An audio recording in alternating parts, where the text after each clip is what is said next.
Nope. Testing, 1, 2. Yep. I think. All right. Hmm? Just project it. All right. All right. Where did we? All right, so it's 6 to 9, Yeah. right? What do we need to? What do they need to bring to the party? If you want to participate in our gift exchange, you need to bring a pair of socks that is clean and bought. We don't want anything from your drawers. So not just Okay? clean, not just clean, Not but just clean, but new, new. new. Yep. So I don't want no stinky socks coming out of your drawers, or your parents' drawers, or your grandma's drawers, or whatever. New socks. Yeah. Austin, if they do they have to bring like guy specific or girl specific? Like how's that work? So most of the time, you should bring specific to your gender. Like, if you're a guy, you want to bring guys. If you're a girl, you want to bring girls. But you don't have to. Cool. Correct? And so yeah, so you can bring guys, you can bring girls, or you can just say we'll have a pile like that's it. Guys on this side of the table, girls on this side of the table, and then it's like yeah, it's more like neutral. And you can just drop that in the middle of the table. So we'll have that for you. And anything else they need to know about the party? I don't think. What about okay, so there's questions about it like what does semi-formal mean? Okay, so for guys, what does semi-formal mean? Semi-formal means you can dress up in a suit and tie. You don't have to, Yep. but it's look nice, basically. Nice, right. And so, gentlemen, it can be ties, it can be bow ties, it can be button-down shirts, it could be, I mean, yes, you can wear jeans, but I think the majority of people will not be, but you can do whatever you want, actually. So that's perfectly fine.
Hello?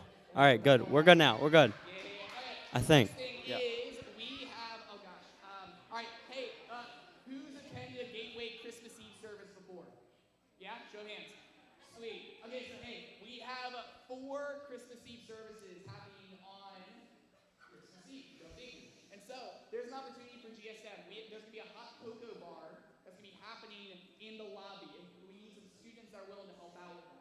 So if you're willing to help out for one of the 4 services, there's a sign up in our Instagram bio, and we'd love to have you sign for that. Or if you don't have Instagram, or you just want to tell me, that's awesome. Tell me, okay? Cool. Are we paying attention? Like half of you guys are. Thank you for the half that are. I appreciate that. All right. Next announcement. Go. Coming up on January 14th, we're having our GSM all-nighter. Who's excited for that? We are bringing back the all-nighter. Okay. COVID.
no matter what.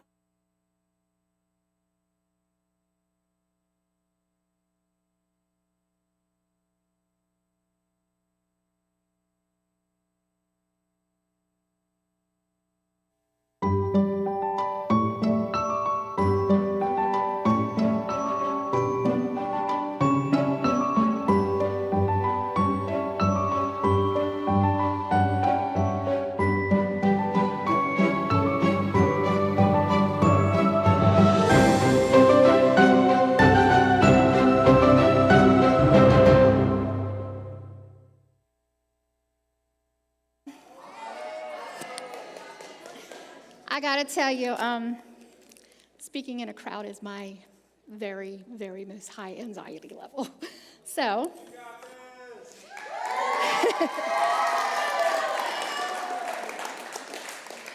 I feel this way. We asked you guys to be vulnerable every week, so I'm gonna be vulnerable with you for a minute. Oh, okay. I'm short. So we're going into the Christmas spirit and the Christmas season. It's supposed to snow tonight, feeling even more like Christmas.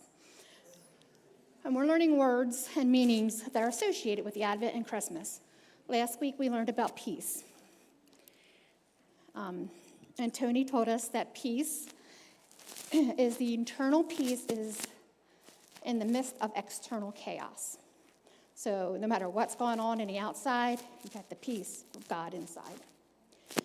Tonight, we're going to talk about joy and the difference between joy and happiness.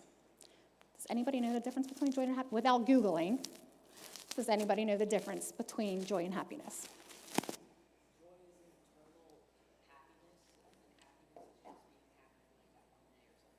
Okay.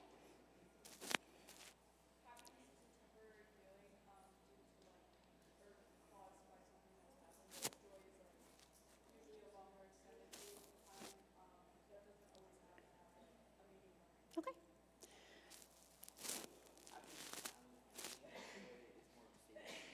Okay. Anybody else before I go on? So, by definition, happiness is a reaction to a circumstance or a situation. New car, new job, new shoes, that PS5 that y'all want for Christmas. Yeah. But it's temporary, and it can go like that. Without any warning, it can change. So let me ask you guys this. The girls out there, not the guys. How many of you girls are daddy's girls?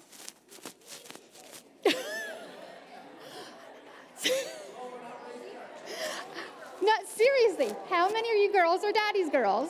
I am a big daddy's girl, and I'm not ashamed of it. I am blessed to have both of my parents alive. Guys, shh. Both of my parents are still alive. My dad's going to be 80 on the 23rd of the month. So, yeah. So I am seriously blessed to have both of them with me still. There's no shame in my game. I'm still a daddy's girl. A couple things I knew growing up in my house, though. When Mom said no, it was no. Mom was the only one that took us school shopping. And Mom never, ever drove 30 bypass. And for everybody's safety involved, it was the best thing.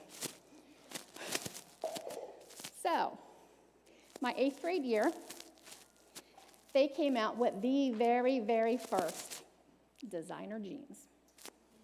Yep, that's how old I am, guys. I was with the dinosaurs. And I wanted a pair of these designer jeans so bad. Oh, thank you.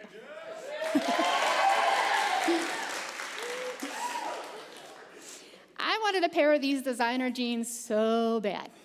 All my friends were going to have these designer jeans to go to school.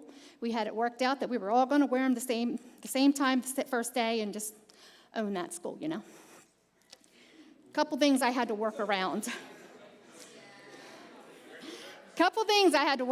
One, my mom. I had to find a way to get my dad by himself so that I could work my dad, because I'm a daddy's girl. Well, the problem is my dad worked shift work, so a lot of times I was in bed when he got home, or I was in school or working or whatever when he got home in the morning. So happens, my dad was home at dinner time in the middle of a week. And I was pretty happy. Walk out in the kitchen. My dad's sitting at the kitchen table drinking his coffee. My mom's over in the corner cooking dinner, cutting potatoes. Remember, I have to get my dad away from my mom. So, my dad says to me, "What are you doing this weekend?" Which meant my dad was going to ask me to go to work with him, which I absolutely loved to do. Or there was something going on, and I wasn't allowed to have nobody spend the night. So I said, "I have nothing planned, Dad." "Why?" "Your mom's taking you school shopping." Dad just opened up that door. Yes, scored. So I said, "Okay. Now here's your daddy, girl." "Daddy, there's new designer jeans out, and I'd really like a pair because all my friends are getting them, and they're all wearing them the first day of school together. Do you think I could get a pair?" I heard the stopping of the cutting of the potatoes. Mom in the corner. And I'm thinking, for the love of everything good, do not let her turn around and give my dad that look, because I'm dead in the water. To my delight, Mom started peeling them potatoes again. So Dad looks up over his coffee and says, "Well, where do you get these jeans and how much are they?" "Well, Daddy, you gotta get these jeans at the Extra Mall. And they're $25. $25 was a lot back then.